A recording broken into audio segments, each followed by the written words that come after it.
Hello everyone, this is Kausar. Welcome back to my channel. আশা করি আপনারা সবাই অনেক বেশি ভালো আছেন। আবারও হাজির হয়ে গেলাম আরও একটি নতুন রেসিপি নিয়ে। আমার আজকের রেসিপি আলু দিয়ে লেয়ার মুরগির মাংস। এই মাংসটা রান্না করা যেমন সহজ আর খেতে কিন্তু অসম্ভব মজার। লেয়ার মুরগির মাংস অনেকটা দেশি মুরগির মাংসের মতো, আর এই মাংসটা খেতে অনেক মজার। যারা কিনা ব্যাচেলর এবং নতুন রাঁধুনি, আমার আজকের রেসিপিটি তাদের অনেক উপকারে আসবে। আমার রেসিপি যদি ভালো লাগে অবশ্যই একটি লাইক দিবেন আর সাবস্ক্রাইব করতে ভুলে যাবেন না। আশা করি রেসিপিটি আপনাদের অনেক ভালো লাগবে। তো কথা না বাড়িয়ে চলুন ঝটপট শুরু করি। So let's go to my kitchen and cook. আমি এখানে 1 কেজি 800 গ্রাম লেয়ার মুরগির মাংস নিয়েছি, আর মাংসগুলোকে আমি রেগুলার কাট করে নিয়েছি। লেয়ার মুরগির মাংসে অনেক পরিমাণে তৈল থাকে, আর এই জন্যই এই মাংসটা খেতে অনেক মজার হয়। আমি আজকে মাংসটাকে হাতে মাখিয়ে রান্না করব, আর তার জন্য প্রথমেই দিয়ে দিলাম 2 কাপ পরিমাণ পেঁয়াজ কুচি। এখন দিয়ে দেব কিছু শুকনা মশলা। এখানে রয়েছে 2 টেবিল চামচ মরিচ গুঁড়া, 1 টেবিল চামচ হলুদ গুঁড়া, 1 টেবিল চামচ ধনিয়া গুঁড়া, 1 টেবিল চামচ জিরা গুঁড়া, আরও রয়েছে 1 টেবিল চামচ লবণ। লবণ চাইলে পরে চেক করে অ্যাড করা যাবে। এখন দিয়ে দেব কিছু গোটা গরম মশলা।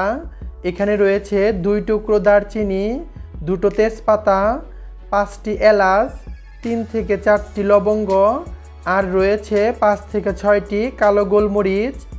এ পর্যায়ে দিয়ে দেব 2 টেবিল চামচ রসুন বাটা, আরও দিয়ে দেব 2 টেবিল চামচ আদা বাটা। এভাবে হাতে মাখিয়ে যে কোনো মুরগি রান্না করলে খেতে কিন্তু অনেক মজার হয়। এখন দিয়ে দেব 1/3 কাপ সয়াবিন তেল। আর তেল দেওয়া হয়ে গেলে এ পর্যায়ে হাত দিয়ে সব কিছু ভালো মতো মাখিয়ে নেব, আর এমনভাবে মাখিয়ে নেব যাতে করে মশলাগুলো মাংসের গায়ে গায়ে লেগে যায়। মশলাটা মাংসের সাথে যত ভালো মতো মাখানো হবে, রান্নার পর মাংসের টেস্টটা তত বেশি বেড়ে যাবে। তাই অবশ্যই হাত দিয়ে ভালো মতো মাংসটাকে মাখিয়ে নিতে হবে। আর মাংসটাকে আপনারা চাইলে 1 ঘন্টা বা আধা ঘন্টার জন্য ম্যারিনেট করে রাখতে পারেন, তবে আমার কাছে ওরকম সময় নেই, তাই আমি এখন মাংসটাকে রান্না করব।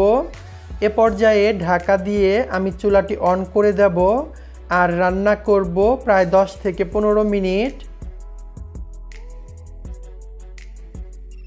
চলে এলাম 15 মিনিট পর, আর এই 15 মিনিটের মাঝে আমি ঢাকাটি খুলে একবার নাড়াচাড়া করে দিয়েছিলাম। আর এ পর্যায়ে চুলার আঁচ কিন্তু মিডিয়াম টু লো হিটে থাকবে। আর আপনারা দেখতেই পাচ্ছেন মাংস থেকে পর্যাপ্ত পরিমাণে পানি উঠে এসেছে, আর এই পানিতেই মাংসটাকে ভালো মতো কষিয়ে নিতে হবে। এ পর্যায়ে নাড়াচাড়া করে দিচ্ছি যাতে করে মাংসটা নিচে থেকে না লেগে যায়। নাড়াচাড়া করে দেওয়া হয়ে গিয়েছে। এ পর্যায়ে আবারও ঢাকা দিয়ে রান্না করব প্রায় 10 থেকে 12 মিনিট। চলে এলাম 10 মিনিট পর, আর এই 10 মিনিটের মাঝে আমি আবারও একবার নাড়াচাড়া করে দিয়েছিলাম। এ পর্যায়ে আবারও নাড়াচাড়া করে দিচ্ছি যাতে করে মাংসটা নিচে থেকে না লেগে যায়। আর মাংস থেকে অনেকটা তেল উপরে উঠে এসেছে, মাংসটা ভালো মতো কষানো হয়ে গিয়েছে। আমি কিন্তু এখানে এক্সট্রা করে কোনো পানি ইউজ করিনি। এ পর্যায়ে এখানে দিয়ে দেব সেই মাংস মাখানোর পর হাত ধোয়া পানিটা। এভাবে মাংসটাকে বারবার ভালো মতো কষিয়ে নিতে হবে। যেহেতু লেয়ার মুরগির মাংস অনেক শক্ত থাকে, তাই এভাবে স্টেপ বাই স্টেপ মাংসটাকে কষিয়ে নিতে হবে। এখন ঢাকা দিয়ে আরও রান্না করব প্রায় 15 থেকে 20 মিনিট। আবারও চলে এলাম 20 মিনিট পর, আর এই 20 মিনিটের মাঝে আমি দুবার ঢাকাটি খুলে নাড়াচাড়া করে দিয়েছিলাম। এ পর্যায়ে আবারও নাড়াচাড়া করে দিচ্ছি। মাংসটা একদম পারফেক্টলি কষানো হয়ে গিয়েছে। যখন তেলগুলো এরকম উপরে উঠে আসবে তখন বুঝে নিতে হবে মাংসটি কষানো হয়ে গিয়েছে। এ পর্যায়ে দিয়ে দেব 3টি বড় সাইজের আলু, আর আলুগুলোকে আমি এভাবে বড় বড় করে টুকরো করে নিয়েছি। এ পর্যায়ে আলুটাকে নাড়াচাড়া করে মশলার সাথে ভালো মতো মিশিয়ে দিতে হবে। মশলার সাথে আলুগুলোকে মিশিয়ে কষিয়ে নিতে হবে। আর আপনারা চাইলে আলুর পরিমাণ কমিয়ে এবং বাড়িয়ে নিতে পারবেন। তো মেশানো হয়ে গিয়েছে। এ পর্যায়ে দিয়ে দেব সেই মুরগির ডিমগুলো। লেয়ার মুরগিতে কিন্তু ডিম থাকে, তাই এ পর্যায়ে ডিমটাকে উপরে দিতে হবে যাতে করে না ভেঙে যায়। এ পর্যায়ে ঢাকা দিয়ে আরও কষিয়ে নেব প্রায় 4 থেকে 5 মিনিট।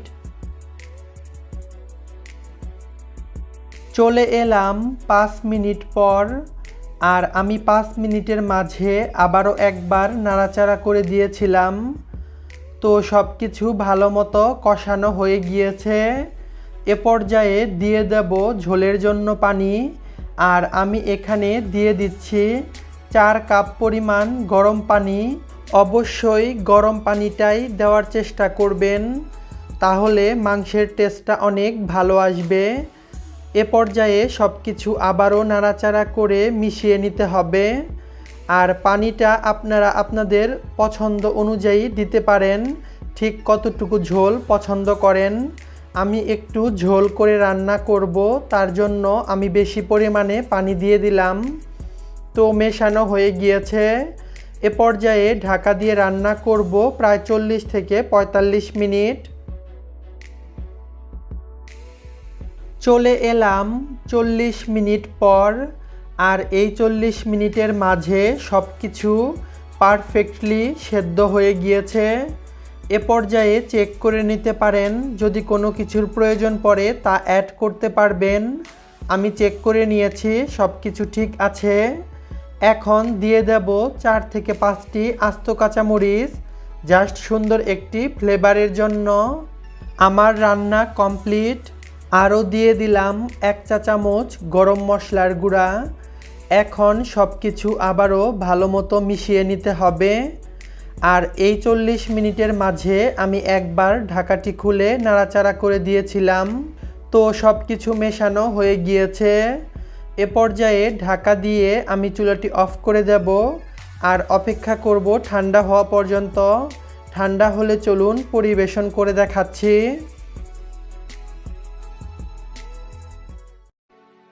চলে এলাম পরিবেশন করার জন্য। আমি গরম গরম একটি সার্ভিং বলে এটিকে বেড়ে নিচ্ছি। তো দেখলেন তো এটি রান্না করা কত সহজ, আর এটি খেতে কিন্তু অনেক মজার। তো হয়ে গেল আমার আলু দিয়ে লেয়ার মুরগির মাংস। অবশ্যই বাসায় ট্রাই করবেন, আর ট্রাই করলে আমাকে কমেন্টে জানাতে ভুলবেন না। ভিডিওটি ভালো লাগলে অবশ্যই লাইক, কমেন্ট অ্যান্ড শেয়ার করবেন। আমাকে সাপোর্ট করার জন্য প্লিজ আমার চ্যানেলটিকে সাবস্ক্রাইব করবেন। যদি কোনো কোশ্চেন থাকে তার নিচে কমেন্ট সেকশনে লিখবেন, আমি অ্যান্সার দেব। আপনারা কি ধরনের রেসিপি দেখতে চান তাও কমেন্ট সেকশনে জানাবেন। আমি চেষ্টা করব সেই রেসিপিগুলো তৈরি করে দেখানোর জন্য। আপনারা সবাই ভালো থাকবেন। দেখা হবে নেক্সট কোনো রেসিপিতে। আল্লাহ হাফেজ।